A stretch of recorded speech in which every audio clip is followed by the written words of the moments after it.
میرے نبی اکرم صلی اللہ تعالی علیہ وآلہ وسلم نے فرمایا 4 چیزیں بدبختی کی علامت ہیں۔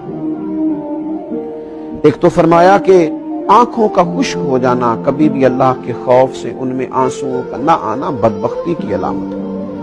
دوسرا، رسول اللہ صلی اللہ تعالی علیہ وسلم نے فرمایا دل کا سخت ہو جانا یہ بدبختی کی علامت ہے، کہ تیرے دل میں کسی کے لیے درد نہ ہو، تیرا دل کسی کے لیے نرم نہ ہو، تیری طبیعت میں کبھی کسی بندے کے لیے ہمدردی پیدا نہ ہو، یہ بدبختی کی علامت ہے۔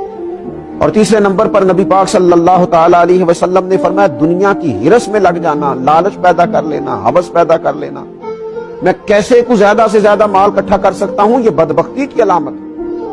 یہ دیکھیے یہ کس طرح کے روحانی امراض ہیں جو بندوں کو جکڑ لیتے ہیں اور ان کی روحانی زندگی کو برباد کرتے ہیں۔ چوتھے نمبر پر میرے نبی پاک صلی اللہ تعالی علیہ وآلہ وسلم نے فرمایا لمبی امیدیں وابستہ کرنا۔